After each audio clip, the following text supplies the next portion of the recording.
Hello, everyone, and welcome back to another episode of The Indie Gamer, the podcast for people who love little games. I'm here, joined as always by my co-host, Jonah Holland. Jonah? Hello, I do in fact love little games. Yes, you do love little games. Oh, and because I forgot, my name is Lizzy Jorgensen, and we are so happy to have you on the podcast today. So, our game of the day. Are you excited? I absolutely am. Yeah, I figured that you would be because when I was picking this game out, I was specifically thinking of you because I don't know, it just fits your personality and your likes so well. Yeah, I'll just go ahead and let you introduce the game.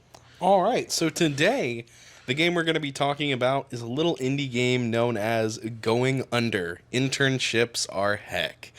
It is a little game developed by Aggrocrab, their first game as a matter of fact.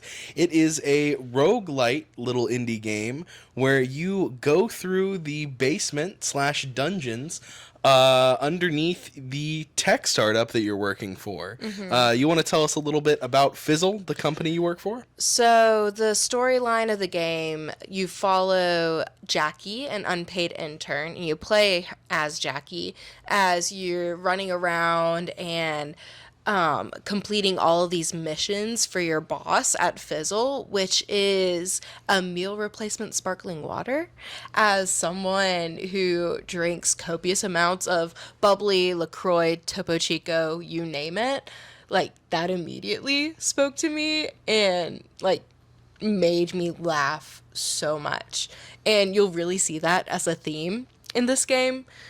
Like, the developers at Aggrocrab, when they were coming up with this game, they were obviously like very much in on what was going on at the time and what sort of memes and jokes are popular, and you see that distributed throughout the game. Absolutely. So, just some of the themes of the game, they really, really hit hard.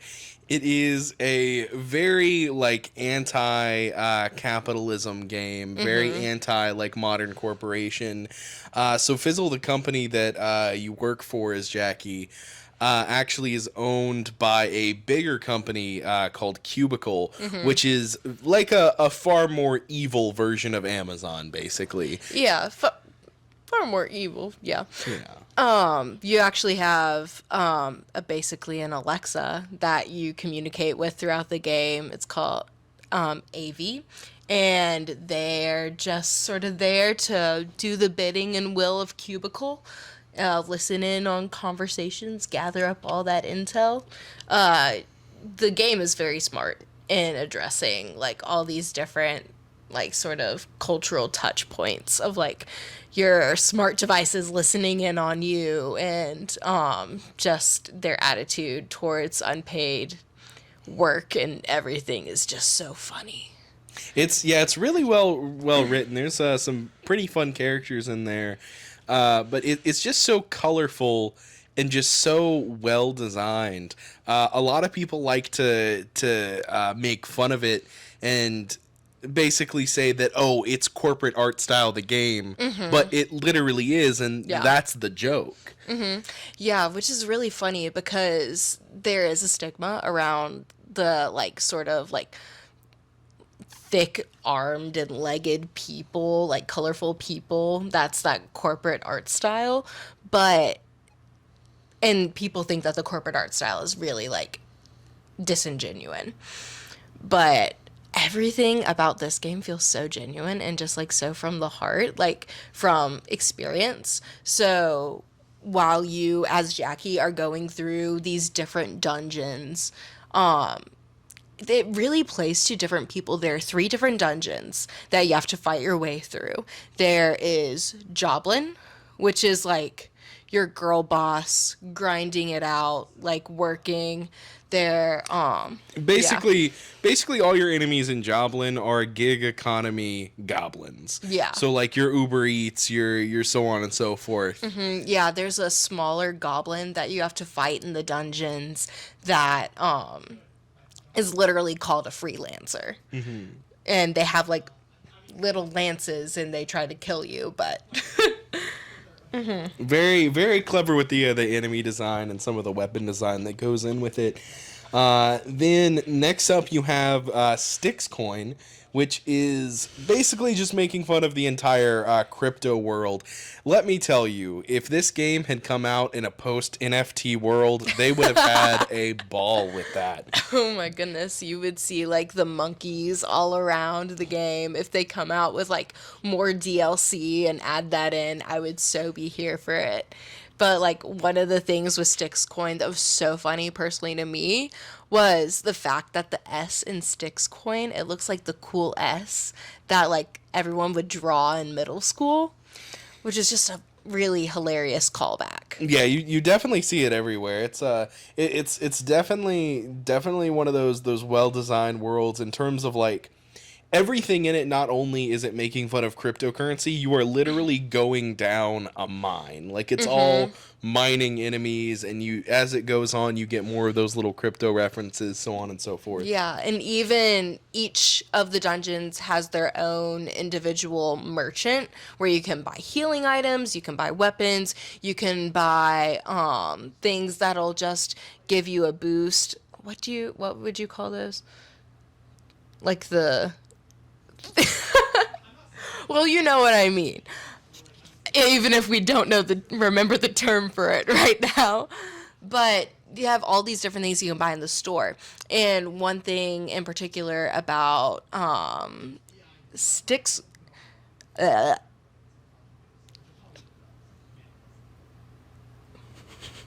what's the name of the mine again? Styx Coin? Styx Coin. Yes, and the one thing about Styx Coin is that much like in the real world, you can convert real money into Styx Coin. In the shop, you can either spend your regular money or you can convert it into Styx Coin, which is it's really funny. It just takes it to a whole nother level. Absolutely, yeah. It's one of the little funny gags with it, and actually plays into an interesting mechanic. Is as you are going through Styx Coin, and as Lizzie said, you have the option of converting your Styx Coin into the normal in-game currency. The value of Styx Coin is actually rising and falling as you're going through your playthrough. So the whole conversion rate varies. So you're really taking a gamble on whether or not you want to leave your investment in until the next floor of the dungeon and try and pull it out for better gear, better whatever it is you're going to be buying in the store. Yeah. And then our third and final dungeon that we have is Winky Dink, which is basically like Tinder, Bumble, all of those dating apps sort of combined into one. So there are a bunch of more lewd jokes. There are a bunch of like I think some of the funniest weapons in the game. Like I remember going through the first time and seeing that they literally had an anime body pillow that you can use to kill like different enemies in that dungeon. Oh yeah, the body pillow, it's one of the good go-tos for Winky Dink. It's a heavy set weapon, and so you get that nice satisfying throw or swing. Oh, definitely. Yeah, it's not I wouldn't say it's my favorite weapon, but it's definitely one of the funniest ones. And speaking of that, do you have a favorite weapon? Spike Club. Spike Club all the way. It's the perfect blend between heavy, like high power attacking. It's not too slow, as well as you get certain buffs and power ups, you are able to one hand it very efficiently. Yeah. And so that's a big part of it for me. That, and then second, or right below it would be the hammer, the Jobo hammer. The Jobo hammer? Nice. Okay. I think going along with that, I really like the double hockey sticks, which is a little bit more of a rare weapon. And some of the weapons are particular to the different dungeons. So this one is in Winky Dink. But just like the double hockey sticks it's just so funny.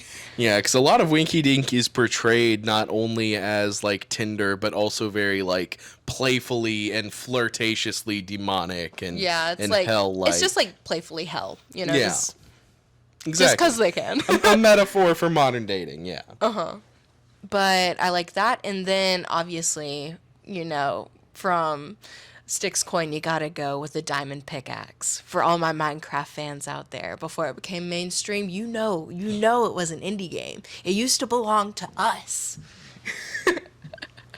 But yeah, just the creativity is just through the roof and going under.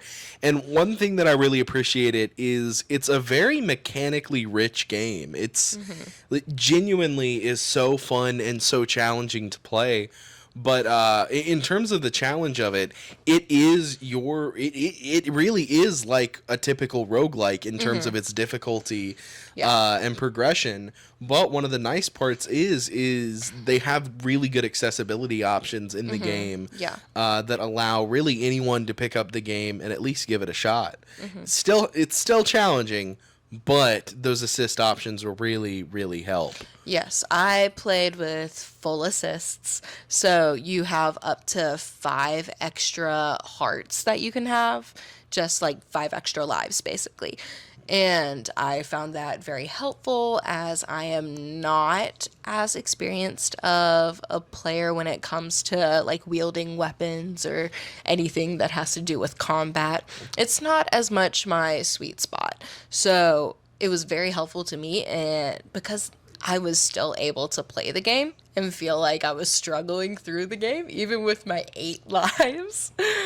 But those assists really did help me enjoy the game to its fullest potential, because if I had been stuck with the 3 lives they give you originally, I would have had a very different experience with the game. Yeah, and so would I. I mean, there's no shame in playing with the assists. I played through the majority of it with assists on as well. It's yeah, there's absolutely no shame in it. Not at all. Yeah. And one thing that I want to talk about a little more is the shops and just like some of the items that you can get in the shops. Just like more funny things. Like you can buy coffee. You can buy like a frappuccino basically. That helps replenish life.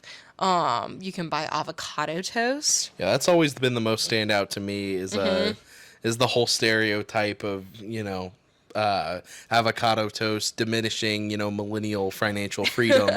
Definitely played a role in the shops, yeah. And then I think it's in Joblin. You have your classic hipster looking goblin who's behind the counter selling you all these drinks. He has like his flannel shirt on, beanie, pierced ears. He's got the Ray-Bans.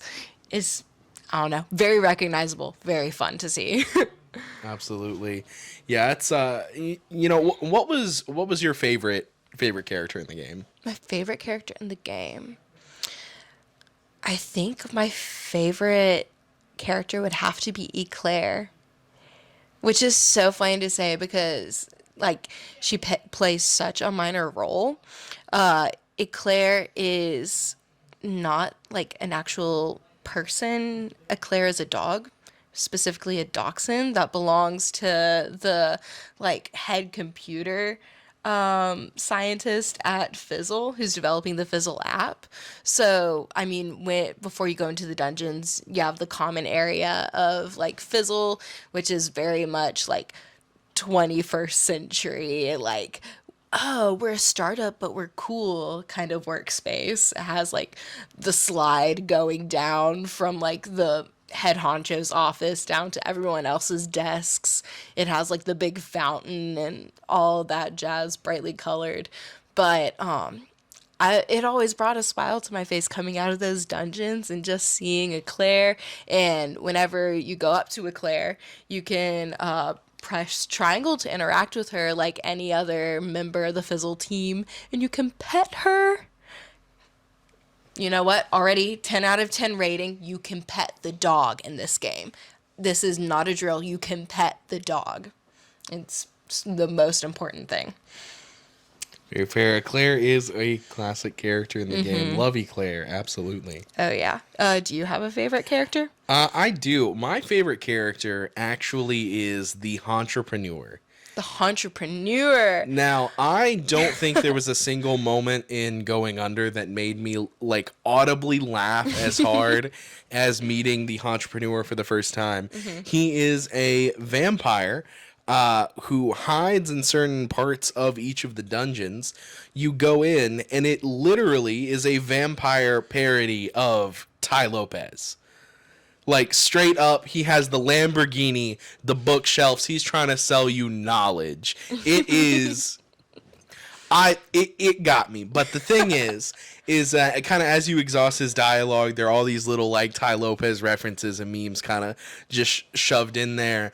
But the purpose he serves is he actually offers you a sacrifice or a temporary debuff that's going to make the game more challenging for a few floors of the dungeon.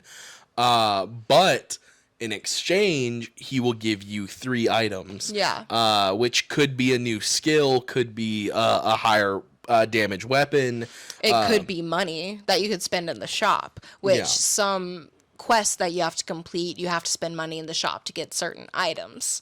So it makes sense why people will take those debuffs. Yeah, high risk, high reward. It really it plays into the challenge of the game, but it can be so fun whenever you're just stacking up skills and really have just some crazy builds by the end of the game. Yeah, and another interesting thing is that all these skills that you can acquire, there's so many different skills.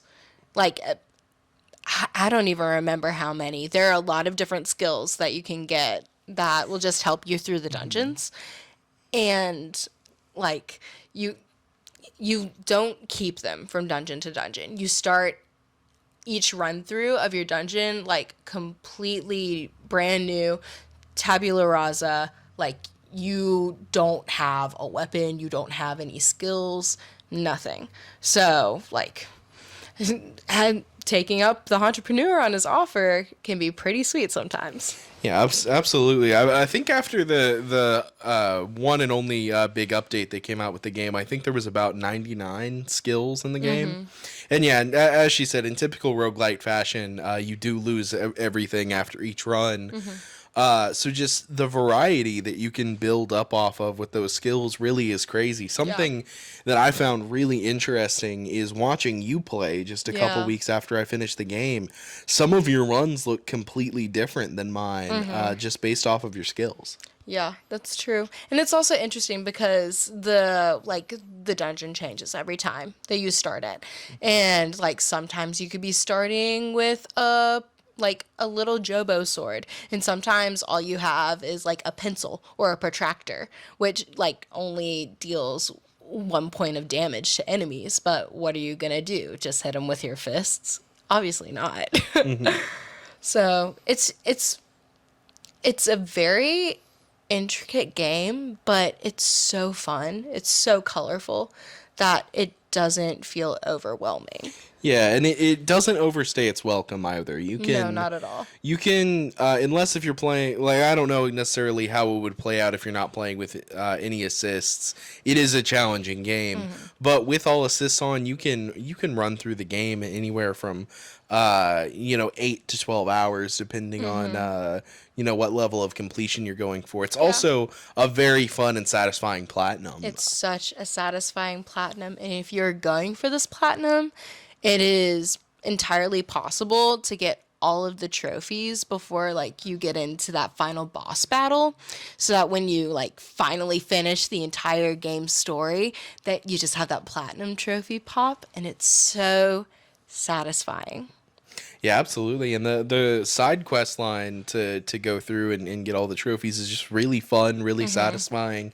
Getting to know these characters a little bit more, really, it's just a joy and a delight. Really, as a whole, if you have an appreciation for like modern tech humor or ever have been an intern in a bigger company, you'll find an appreciation for this game and these characters. And I really cannot recommend buying enough. I would say Going Under is without a doubt a must buy. And one thing that really is tragic about Going Under is it was completely overshadowed by the release of Hades. Hades, wonderful game. We'll talk about that another time, I'm sure. But Going Under just didn't get the buzz and sales it deserves. Yeah, I completely agree. So, go buy Going Under. We love you, Aggrocrab, Aggrocrab, you are amazing. Keep making these wonderful, awesome Please games. announce game 2. I'm waiting. Oh, Please. please. Please let me sit in the crab chair one day. And so, with all that being said, how would you rate Going Under out of 10? See, that's a really hard thing it's hard to put a number on Going Under because it does have its flaws. Yeah. And I don't want to rate it. I'm trying to think how to word this. I don't want to categorize it only with indie games, just like, a general review scale for Yeah. everything. I I would give Going Under probably an 8.5. An 8.5. It is a phenomenal indie game that just I from the bottom of my heart I love this game. Genuinely one of the best roguelites I've ever played, and just it puts a smile on your face. Yeah, Yeah. 8.5 without a doubt. That's a good score. That's a really good score. I personally would have to give it 9 out of 10 avocado toasts. I I mean everything you said, it does have like some of its flaws. Like, I don't know, I'm saving my 10 out of 10 for something like exceptionally special, but I don't think that should take away from Going Under at all. I think this game was beautifully done. It's funny. It hits all of the beats. None of the jokes fall flat. It's really endearing in some spaces. The characters are like oddly deep for being this corporate style of art. And most important, like the assist really made me feel like a capable gamer, even though I'm more one to play cozy games than combat driven roguelike games. Yep, Absolutely. absolutely. And all right, with that, I think it's time to wrap up the podcast.